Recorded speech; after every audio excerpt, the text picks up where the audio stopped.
Ahoy there again, viewers, and welcome back to Timbo's Oz Navy News. It's Tuesday, 4th of March, and we've got another big week in news coming up, so let's get into today's headlines. Japanese Mogami frigate Noshiro arrives in Darwin. HMAS Chills rescues solo rower in cyclonic seas off Queensland. Navy keeps eye on Chinese task force near Perth. HMAS Arunta opens its gangway for Navy Week in Melbourne. Potential ADF recruits sound a retreat due to long processing times. HMAS Perth 1 Memorial officially opened. Alright, let's get into it. Japanese Mogami-class frigate JS Noshiro arrived in Darwin over the weekend as part of Japan's bid for the $10 billion light frigate project. The ship, an earlier version of the vessel being pitched to Australia for the project, is expected to participate in joint exercises with the Royal Australian Navy warships. The visit will give Australian Navy commanders a chance to see the ship up close ahead of a final decision on the general purpose frigate tender. It will also be visiting Fremantle. A Lithuanian rower was rescued by HMAS Chills on Monday morning after he was caught in Cyclone Alfred's turbulent path off the Queensland coast. Oramus Moccas was days from completing a 12,000-kilometre solo row from San Diego in the US to Brisbane when he was struck by gale force winds on the edge of the cyclonic system. So we got the word 2 days ago, whilst in Brisbane conducting an open day to conduct the SAR mission to rescue a ocean-going rower who was caught up in Tropical Cyclone Alfred. The biggest challenge was definitely the sea state. In the height of it in the southwestern quadrant of the tropical cyclone, we're experiencing sea state 8. And we're looking at sort of 7 to 9 metre swells at various times with rolls of upwards of 25 on a ship like this, which is excessive. Yeah, today went really well. Lots of command huddles, lots of briefings, lots of discussions to make sure we're able to do it in a safe way. But we facilitated the recovery today and he's now in the hands of the medical team on board HMAS Chills. Mr Moccas' condition when he came on board was one of relief. His vessel overturned 30 times throughout the course of the tropical cyclone that he endured. So it's a miracle that he didn't sustain further injuries, but he had bleeding from his abdomen. He was more shaken, scared, but now he's in a stable condition. My 3 Ps came to the fore: pride, passion, professionalism, and I wouldn't expect anything different from the best crew in the Royal Australian Navy. HMAS Chills clocked up more than 700 kilometres from Brisbane to Moccas' location.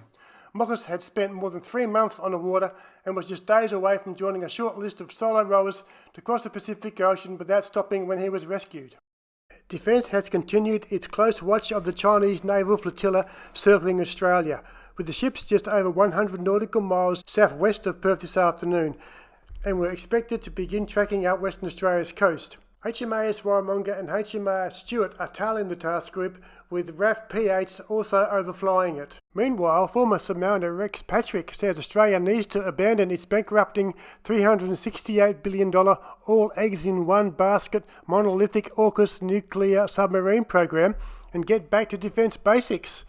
He says we need a modern, capable, flexible and self-reliant defence force that can meet our own sovereign needs. That is entirely achievable and affordable, provided we make the right decisions now. Maybe it's not just the Chinese that have done us a favour with their task group deployment. President Trump is helping out too. The Australians and the Brits will be discussing AUKUS with the Prime Minister, sir. What does that mean? AUKUS, the Australia-US Defence Alliance. Yeah, well, we'll be discussing that. We've had another great relationship, and you have too, with Australia. Yeah. We've had a very good relationship with Australia, please. A naval expert and former naval officer Jennifer Parker also said defence spending had to increase to meet future potential conflicts and increased threats in the region. Look, I think the Department of Defence has done a good job in terms of monitoring this deployment. But in terms of the question of spending more on defence, the answer to that is absolutely yes.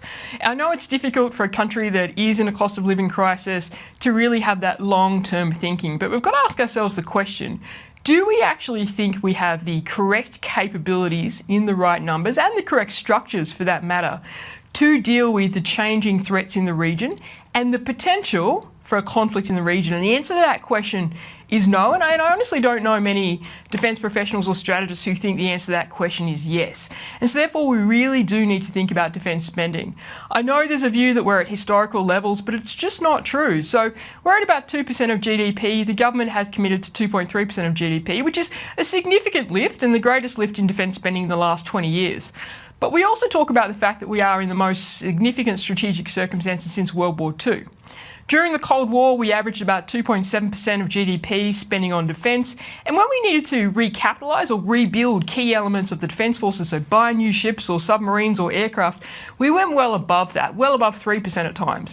So the answer is yes, we don't have the capabilities that we need, and we are fast running out of time to be able to adjust that posture. I put a link to the articles in the description box below. HMAS Arunta opened its gangway to members of the public during a visit to Melbourne last weekend as part of this year's Navy Week activities. Navy Week celebrations will continue until Sunday 9th of March and will include ceremonial sunsets, base open days and community events. Chief of Navy Vice Admiral Mark Hammond said Navy Week was about celebrating Navy's people and their families while showcasing Navy now and into the future. Almost 90% of applications to serve with the Australian Defence Force were withdrawn last year, and the average processing time has blown out to more than 8 months. It comes after Defence Minister Richard Marles said that under the Albanese government, the ADF is growing, separation rates are declining, and we have seen the highest application rates in over 20 years. The figures confirm that while the number of applications had grown, a more than 28% year-on-year increase, the rate at which applications had been withdrawn hit 89% last year. The Defence Department told Senate estimates that 69,821 people had applied to join the ADF in 2024, but 62,271 withdrew their applications. It also revealed that the average processing time for applications, that is the time between application and being booked to enlist, was 256 days by December 2024. This comes despite a government target of 100 days, which has subsequently been extended to 150 days. The HMAS Perth 1 Memorial was officially opened by the WA Governor on Saturday. The Oceania Film Company produced this excellent video capturing the event. Good morning, ladies and gentlemen. Welcome to this dedication service for HMAS Perth 1. The memorial is the result of the combined efforts of a small team of dedicated people. It has been an honour to work with them, and I think we have achieved what we set out to do. His Majesty's Australian ship Perth was commissioned into the Royal Australian Navy on the 29th of June 1939. HMAS Perth, along with USS Houston, was sunk on the 1st of March 1942 while fighting numerically superior Japanese forces in Sunda Strait.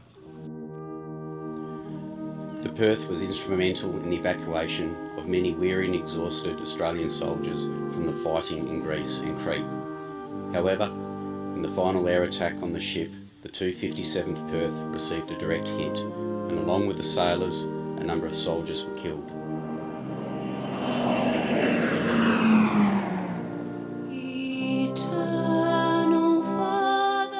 The grandfather that I never met, Captain Heckwaller, a professional naval officer gifted with empathy for his men. He suffered no falls, was quick to give praise where due, and always expected his crew to do the best they could, and they did. It's unappointed limits keep. HMAS Perth and the loss of Perth in 1941 being such a moment both for Australia but also for the city of Perth.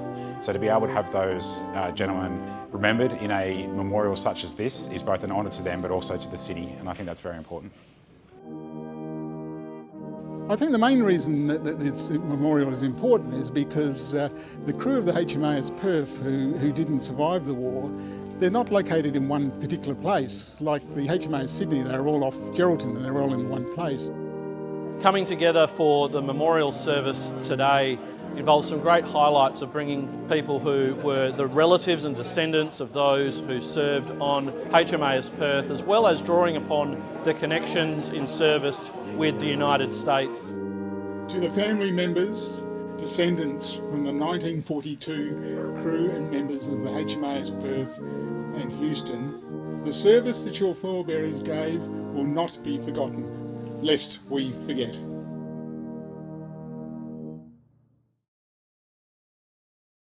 Well, there you go, viewers. Another busy week in the Navy. Hope you've enjoyed the show. So until next week, that is all.